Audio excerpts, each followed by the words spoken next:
Capítulo 9. Un remordimiento antiguo y terrible.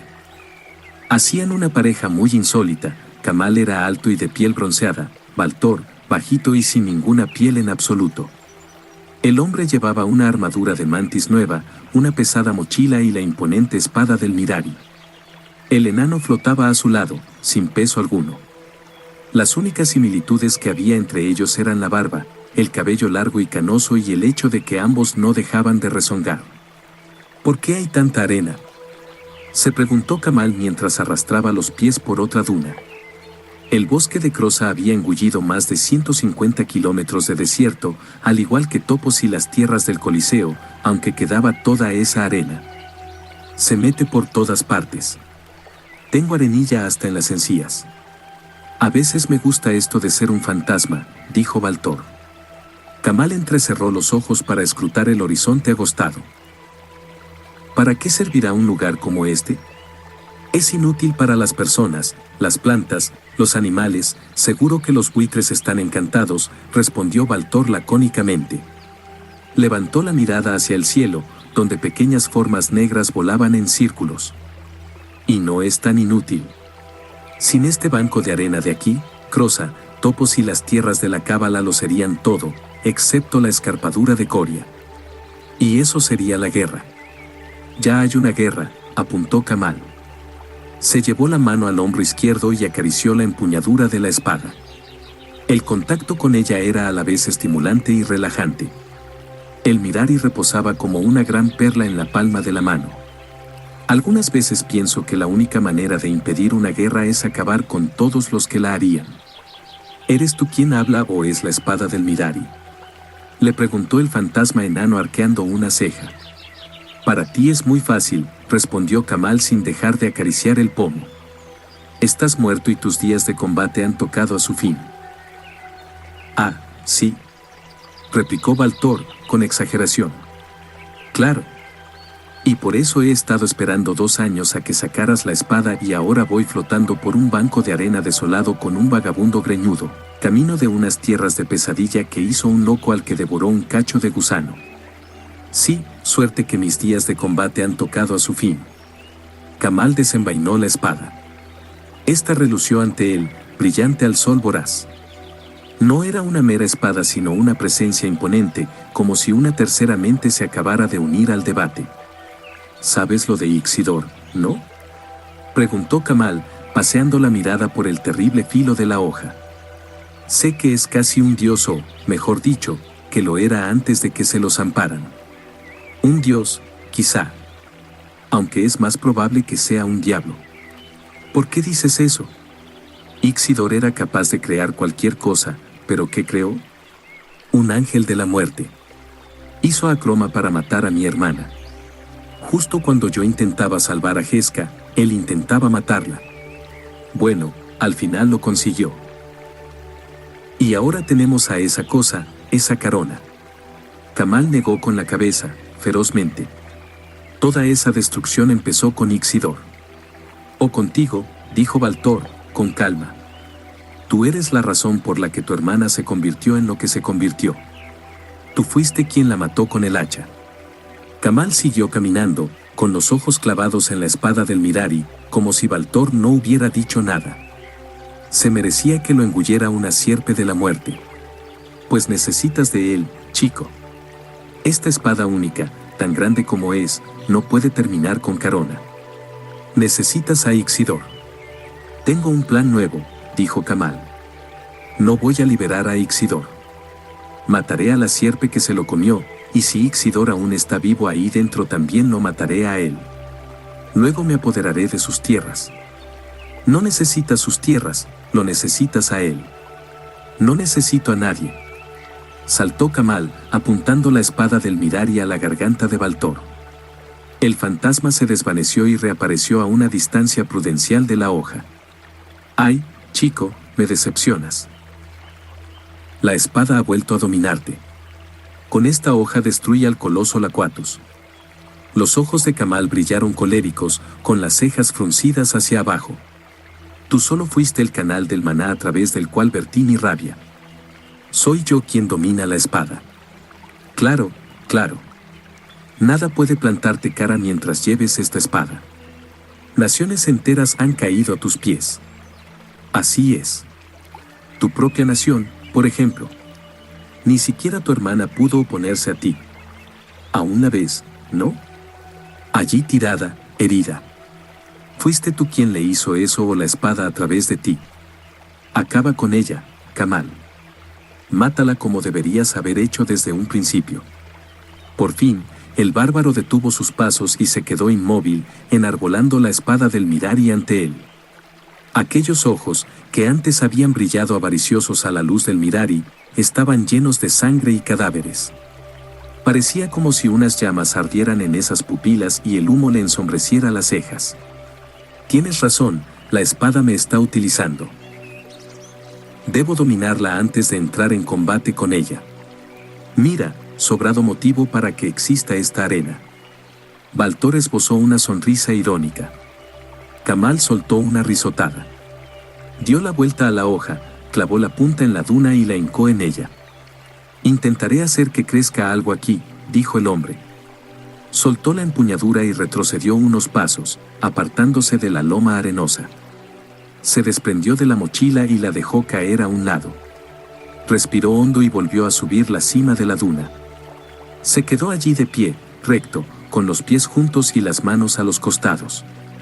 Cerró los ojos y dejó fuera de sí el ancho desierto, el enano flotando e incluso el arma. En aquel momento solo tenía que estar Kamal. Los latidos del corazón aminoraron y dejó de respirar. Desde la inmovilidad más absoluta, el hombre empezó a moverse. Con el peso descargado en una de las piernas, estiró la otra en una lenta zancada. Se movió para repartir el equilibrio entre ambos pies, con el cuerpo recto y los brazos estirados. Volvió a moverse, levantando los puños por encima de la cabeza y bajándolos, como si descargara un poderoso mandoblazo. Eran las posturas de combate que se enseñaban a todos los bárbaros jóvenes antes de confiarles un arma. Kamal volvía a empezar desde el principio. Desplazó el pie en un lento barrido, pensado para despejar el terreno antes de que empezara una lucha. Afirmando el pie que tenía más adelantado, levantó el otro para dar una segunda patada y luego pegó un revés con el puño. Kamal abrió los ojos. Había obtenido la conciencia total de sus propios movimientos y lo siguiente era ser consciente por completo de los movimientos del enemigo, la espada del Mirari. Esta se encontraba en la arena, ante él. Una luz plateada relumbró en el orbe. Kamal midió la distancia que lo separaba, saltó y rodó por el suelo. Se puso de pie, ya dentro de la guardia de su rival, hizo presa en la empuñadura y arrancó la hoja del suelo. La espada del Mirari también lo cogió a él y vertió su deseo voraz en el interior del hombre. El cuerpo se le llenó de vitalidad y poder, y también de promesas. Puedes dominar el mundo, Kamal. Mata a Karona y domínalo. Kamal apretó los dientes. Se volvió hacia el fantasma de Baltor, que flotaba sobre las arenas, cerca de él. La tétrica expresión del enano le dio la claridad necesaria. Se sacó de encima la seducción de la espada y giró para adoptar la siguiente postura. Dio una estocada y luego trazó molinetes a ambos costados del cuerpo. La maniobra estaba pensada para espantar a los adversarios más impresionables y retar a los que quedaran. Kamal hizo un ataque a fondo, el preciso movimiento con el que había conseguido su primera baja. Con el ojo de la mente representó el cuerpo empalado, la sangre. Kamal era consciente de que tendría que haber sentido remordimientos, pero en vez de ello sintió una gran dicha. La espada del Mirari era el enemigo más encarnizado con el que jamás se había enfrentado. Imaginó más adversarios, visualizándolos como si fueran espantapájaros. No, la paja no sangra. Y aquellos hombres sangraban un vino embriagador y su carne era un filete exquisito. Kamal dirigió una mirada rápida a Baltor. El enano había adoptado una expresión lúgubre. La espada del Mirari estaba ganando. Mientras pasaba a la maniobra siguiente, Kamal se preguntó si conseguiría pararse alguna vez o si la espada lo haría bailar hasta la muerte sobre las arenas del desierto. El general Ceño de Piedra y su patrulla personal se encontraban en el punto más elevado de la ciudad de Aberru, en lo alto de un torreón rojo que tenía las mejores vistas del desierto.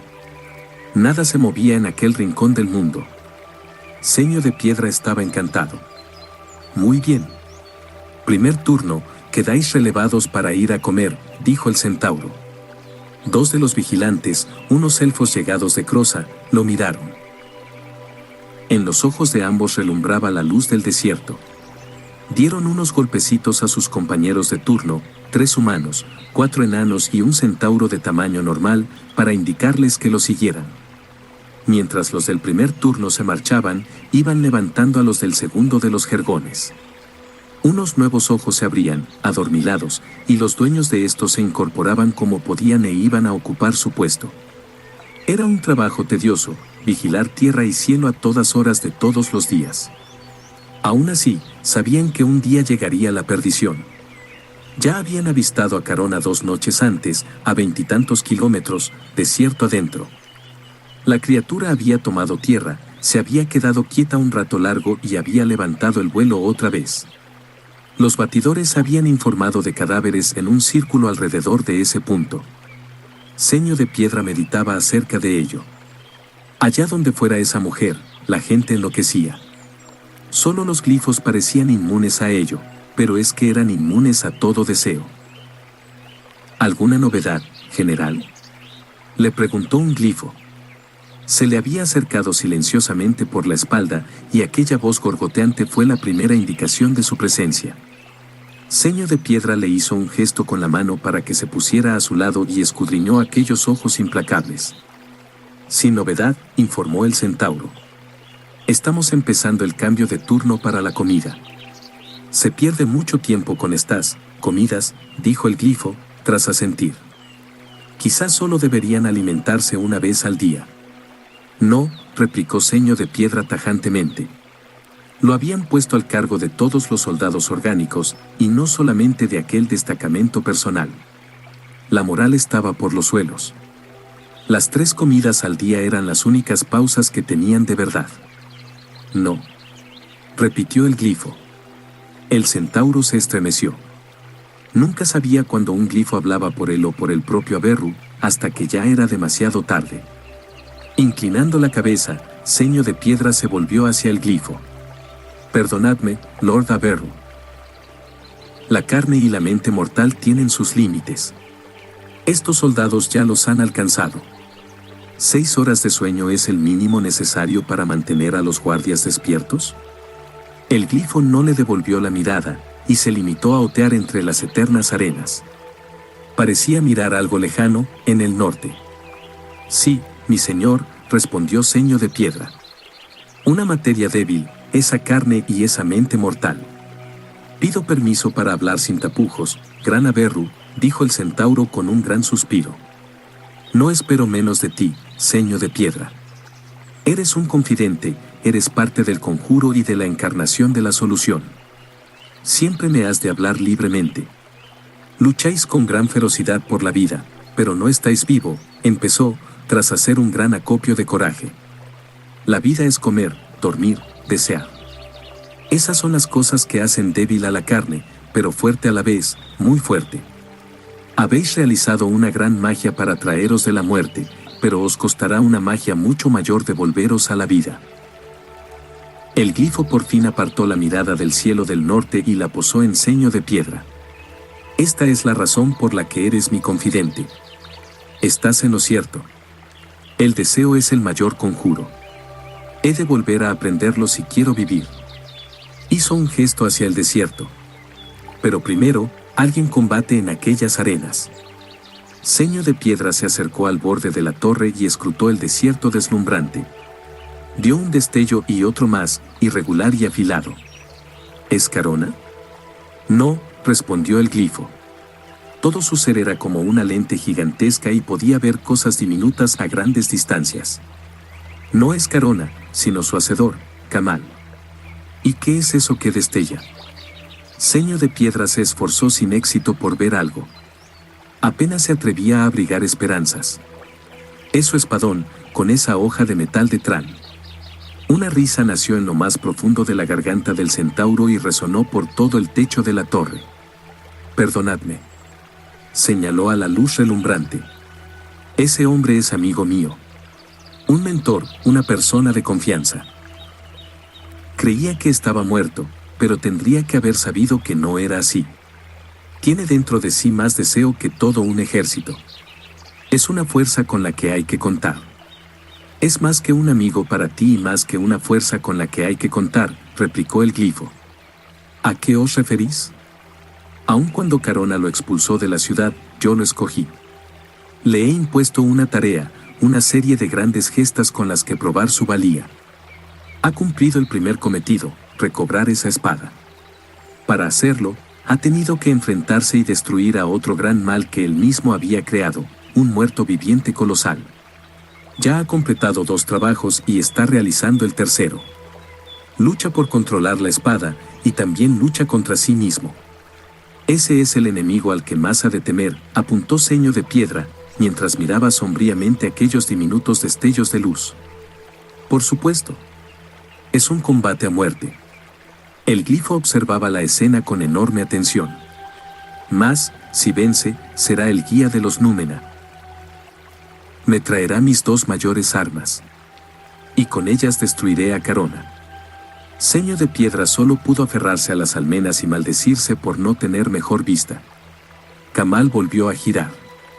Ya no impulsaba la espada, sino que ésta lo impulsaba a él. Se había convertido en un títere del arma que bailoteaba sin voluntad a cada movimiento de ella. Podía soltarla cuando quisiera, pero eso era lo último que deseaba hacer. La espada describió un gran arco que empezó en su talón izquierdo, se elevó hasta llegarle al hombro derecho y terminó en los dedos del pie contrario.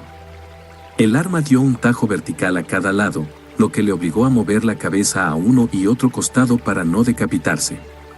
Los cortes se fueron volviendo más oblicuos hasta que la espada se puso a trazar enormes alas de mariposa alrededor de él. Había llegado a la cata 3000 del ritual párdico de las armas, unos movimientos pensados para matar enemigos a veintenas. Con esa espada, morirían a centenas. Pese a ello, las maniobras eran casi tan peligrosas para los enemigos como para el guerrero que las hiciera. A Camal no le importaba. En su mente había regresado a las montañas y a la ferocidad de estas. Otra vez mataba a su tribu. Las pilas de cadáveres solo hacían que las montañas parecieran más altas. Era una danza de muerte que aniquilaba a todo el que se acercara, así como al que la bailaba. Sutilmente, el combate empezó a cambiar. La sed de sangre se apagó y la fue sustituyendo un sentimiento más desesperado. Despanzurró a un hombre, y la visión de esa vida desperdiciada lo aterrorizó. Decapitó a una mujer y sintió mayor angustia aún por lo que acababa de hacer. La espada que empuñaba ya no le parecía gloriosa, sino depravada. Siguió luchando, pues, de lo contrario, los salvajes lo superarían, pero en el corazón ya no ardía el fuego de la lucha.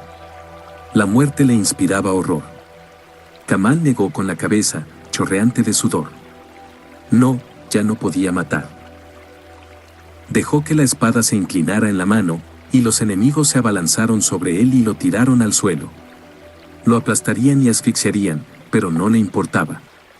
Al menos así te quedarás quieto un rato, le llegó una voz familiar entre el tumulto. Tenía que te mataras con tanto espadazo. Baltor, gruñó Camal, con la espada cógida todavía. Los enemigos imaginarios se desvanecieron lentamente en el cielo. No puedo hacerlo más, no puedo matar. He dominado la espada. No, Camal. Soy yo quien la ha dominado. Fui yo quien te hizo sentir el terror con cada muerte, poderes fantasmales y todo eso. Tenía que pararte de alguna forma. No, chico, tú has fracasado. Pero ya no siento esa compulsión. Camal levantó la cabeza para mirar al fantasma, que flotaba junto a él, con los brazos en jarras. Es gracias a mí. Si no hubiera sido por el terror, te habrías matado con esa cosa. No, no puedes dominarla. Por tanto, tampoco puedes llevarla. No te corresponde a ti decidir, enano, gruñó Camal. Ya lo creo que sí. Baltor sonrió con tristeza. Me basta con hacer que la espada te aterrorice. La soltarás y saldrás corriendo y nunca volverás a matar con ella. Camal atacó. Baltor fue demasiado lento. La hoja hendió al fantasma.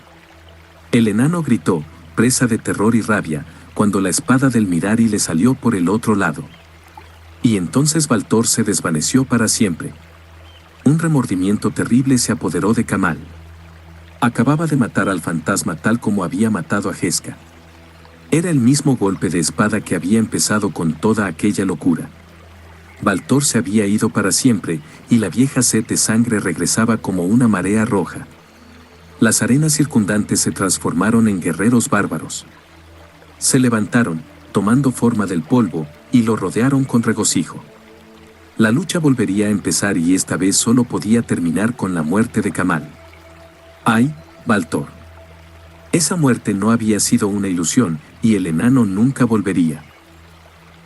Kamal se aferró al dolor como si fuera un clavo ardiendo, ya que era lo único que podía poner fin a la furia. Lo asió con tanta firmeza como si se tratara de la espada del Mirari. Mientras los enemigos de afilados dientes cerraban filas en torno a él, Kamal volvió a retirarse dentro de sí mismo. Su mente se hundió en el torbellino de rabia para encontrar la calma en el centro de este. Y llegó a ella, el bosque perfecto, el lugar de paz absoluta. Entre las enredaderas sin fin y los árboles eternos, por fin pisaba suelo firme. Ya podía dominar la espada. Los enemigos cayeron sobre él. Lo aporrearon con mazas, y él sintió cada mazazo. Lo tajaron con hachas, y el cuerpo se le convirtió en un surtidor rojo. Las picas lo empalaron y los azotes lo flagelaron, las antorchas lo quemaron y los dogales lo estrangularon. Resistió todos y cada uno de los tormentos y no devolvió ni un solo golpe. Ni siquiera se dio cuenta cuando cayó inconsciente. Las hordas de bárbaros se desvanecieron junto con el tormento de sus ataques. Kamal se despertó tirado en el suelo del desierto, de espaldas y con la espada del Mirari aún aferrada. Esta ya nunca podría tentarlo. Al invocar el bosque perfecto que guardaba dentro, había ganado el control sobre su propia furia. Había dominado la espada del Mirari. Mientras yacía allí, Kamal advirtió cuán silencioso se había vuelto el desierto. ¡Ay, Baltor!